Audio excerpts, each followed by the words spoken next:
Hey there, and welcome back to the Love Your Work podcast. I'm Rachel Sparks, and if you're joining me for the first time, welcome to our deep dive series where we're exploring my book, Work It Real Good, chapter by chapter.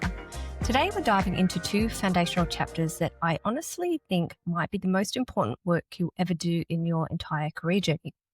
We're talking about chapters 4 and 5, heart-mind connection and passion and purpose. Now, here's something that might blow your mind. According to ABS data, the average person stays in a role for only 18 months. That's right, people are chasing jobs almost as often as they're changing their genes. But here's the thing, they're still not happy. They're still not fulfilled. And that's because they're looking for the solution in all the wrong places. So today, we're going to talk about the inner work, the work that actually creates lasting change. We're going to explore how to connect your heart and your mind, and how to discover what you're truly passionate about, and how to find the purpose that makes everything work. Let's dive in. So let me tell you about the most common conversation I have with someone who comes to me for career advice. It usually goes something like this. Rachel, I hate my boss. He's making my life a living hell. Or my work is so unfulfilling. Or I don't get paid enough. Or my company isn't flexible enough. There's no opportunity to advance. The taxes and fees to start a business are just too high. Sound familiar?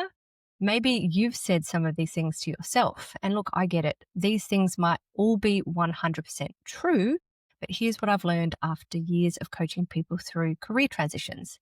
If external circumstances were really the problem, then everybody who got a pay rise or changed jobs or got a new manager would be living happily ever after, right? But that's not what happens. Remember that statistic that I mentioned? 18 months. That's the average time that people spend in a role. They're job hopping, thinking that the next opportunity will be the one that finally makes them happy, but it never is. And here's the truth that might be hard to hear. You can only find peace and fulfillment when you're connected with your true self and working in a career that honors who you are. Let me say that again because it's important. Peace and fulfillment comes from connection with your true self, not from a better boss, not from more money, and not from a fancier job title. To really love your job and start connecting with the greatest version of who you are in your career, you need to take responsibility for where you are. You need to do the inner work, and you need to accept that transformation is 100% about knowing what's important to you and honoring that in all your career decisions. It's about listening to what's going on inside your mind and inside your heart. Which brings me to this concept, heart coherence. So what is heart coherence? I'm so glad you asked. There's this incredible research institute in the US called Heart Math Institute, and they defined heart coherence happens when the heart and mind work together. Now, stay with me here because this gets really fascinating. Over the past 20 years, Heart Math has produced scientific research that shows when a person shifts into heart coherence, the heart and brain operate synergistically as a single system. And when that happens, they maximize energy, prevent stress-producing patterns, and increase mental clarity and capacity for discernment. For most people, this only happens by chance rather than deliberate intention. That's what really blew my mind when I learned about this research. Our energetic and spiritual heart is an access point for our natural inner technology. By accessing the heart's intuitive intelligence, we can elevate our communications, decisions, and choices to a much higher level of effectiveness. Think about it. Throughout all of history, people have talked about their inner voice or their gut feeling. And this research into the intuitive, energetic heart backs that up scientifically. According to Heart Math, the energetic heart communicates a steady stream of intuitive information to the mind and the brain. But here's the kicker. We often ignore it because our ego choices override the intuitive suggestions we hear. Have you ever had that experience where you just knew? You just knew what you should do, but you talked yourself out of it? That's your ego overriding your heart's intelligence. Access to our heart's intuition varies, but we all have it to some degree. As we learn to slow our mind and tune into our deeper heart feelings, this natural intuitive connection can occur. And those intuitive insights, they're like energetic gold. They often lead us into deeper understanding of ourselves and others. So as you embark on your epic career quest, your first task is to slow down, listen to your heart, and practice getting into a state of heart coherence. Now, I'm not going to lie to you. Developing heart coherence takes work. It requires paying attention to what's going on in your mind and listening to your heart.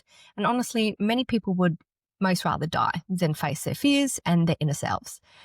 But here's the good news. It's your brain and your heart. No one else can see inside them, and no one else can blame yourself for what's going on in there. And that means you have the power to change it.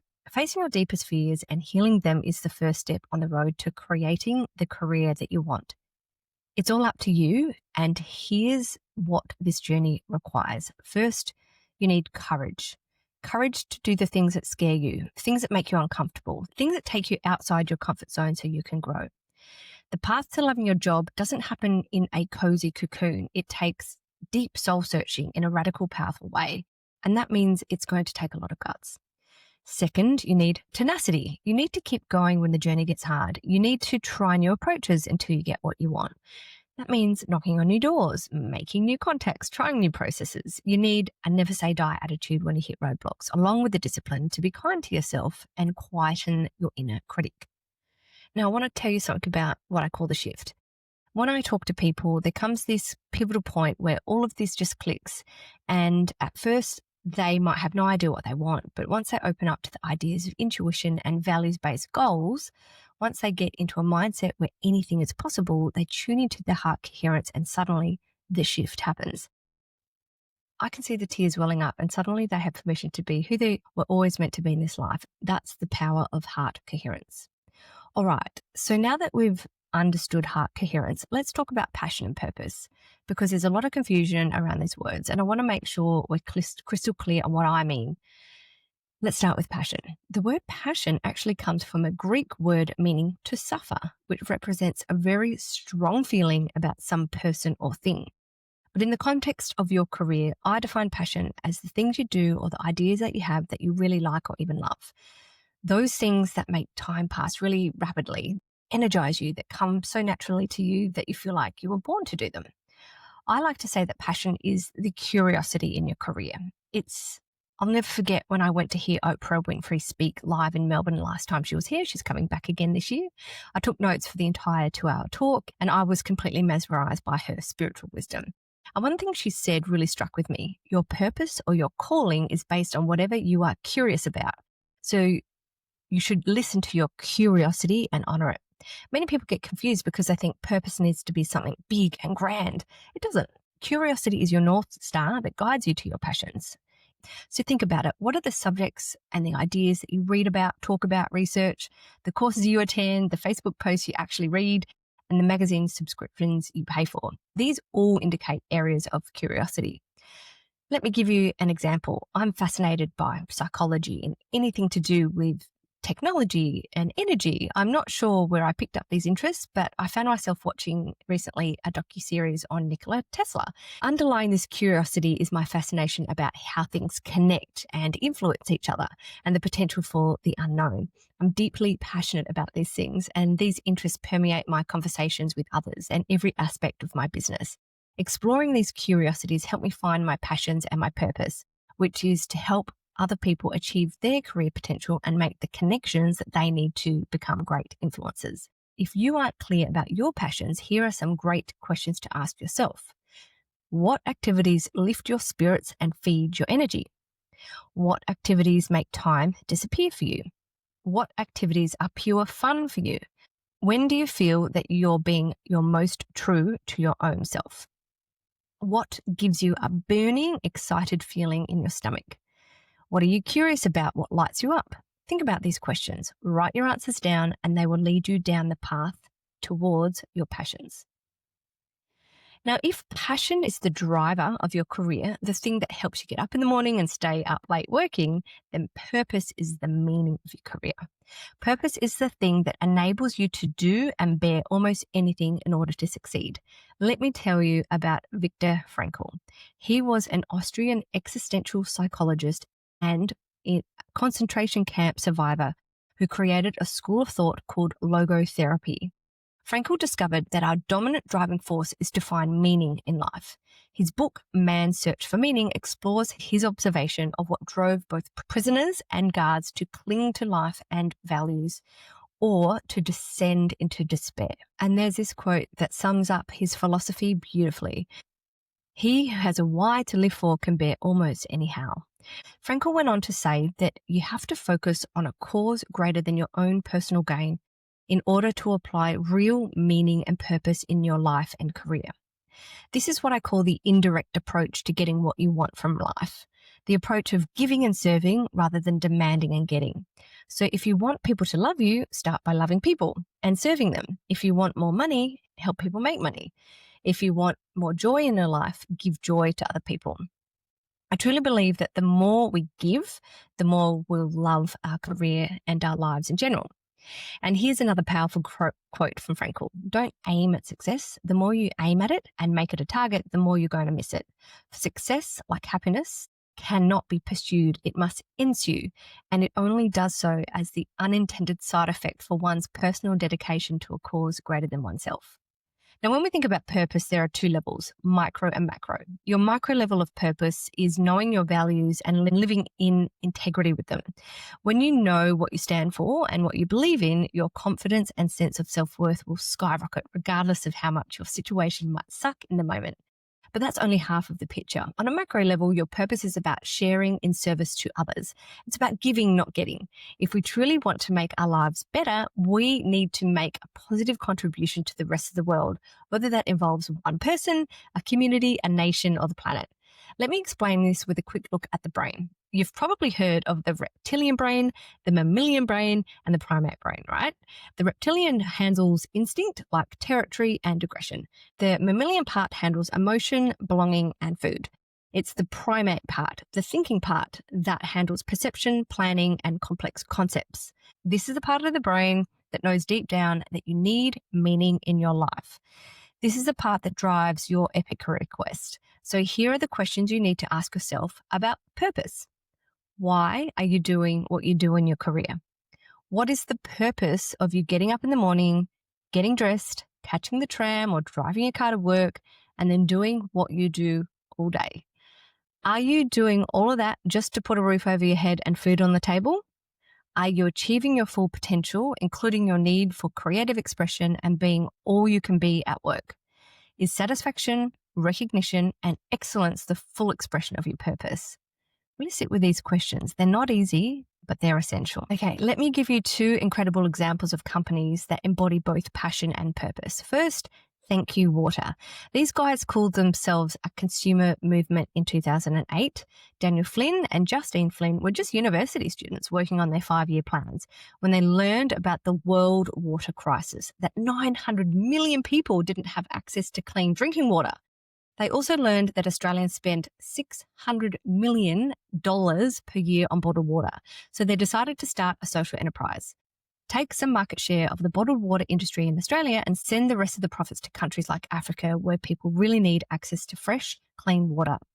This company has since branched out into personal care products and food, and every cent of the profits go to life-changing projects. You can even track the exact details of the projects, complete with the village information and GPS coordinates on their website. When Justine and Daniel started out, they were just university students. Their idea was more of a calling or a mission to begin with. They loved the idea, but they hadn't figured out how to make it profitable yet.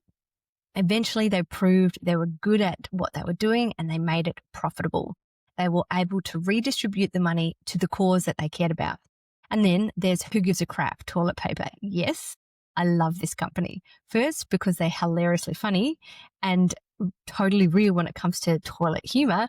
But second, because their purpose is to make the world a better place. Who Gives a Crap was started by 3 mates in 2012. They learned that 2.5 billion people across the world don't have access to a toilet. That's roughly 40% of the global population. And it means that diarrhea-related diseases kill 1,400 children under 5 every day. They thought that was pretty crap, pun intended. So in July 2012, they launched with a crowdfunding campaign on Indiegogo. And here's my favorite part. Simon sat on a toilet in their drafty warehouse and refused to move until they had raised enough pre-orders to start production. It took 50 hours and one very cold bottom, and they raised over $50,000.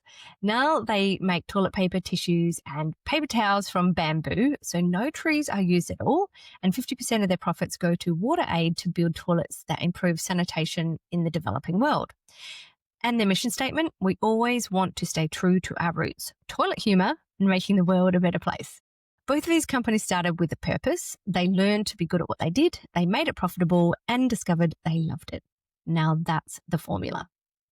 So let's bring this all together. You can't skip the inner work. You just can't. It's the foundation of loving your career. All the resume updates and LinkedIn profiles in the world won't help if you haven't done this work first. Heart coherence requires courage and tenacity. It's where transformation happens. It's where the shift occurs. Passion is what you're curious about. Follow that North Star. Pay attention to what makes time disappear and what lights you up, what gives you that burning feeling in your stomach. Purpose is about meaning and service to others. It's not just about you. It's about the contribution you make to the world. The magic formula is this: find what matters to you, get good at it, make it profitable, and you'll love your work. So here's what I want you to do this week. Take just 10 minutes, sit down with a journal or a blank document and write down your answers to those passion and purpose questions I shared. Notice what you're curious about. Practice slowing down and listening to your heart. This is the work that changes everything. Thank you so much for joining me on this epic career quest. The path to loving your work starts within. This has been Rachel Sparks, your HR bestie from Big Tech, exploring culture, creativity, and conscious leadership in the modern workplace on the Love Your Work podcast. And remember, life is awesome, so do something amazing with yours. I'll see you in the next episode. If you love this episode, please follow for more and share it with somebody who might need to be asking themselves these questions today. Love your work.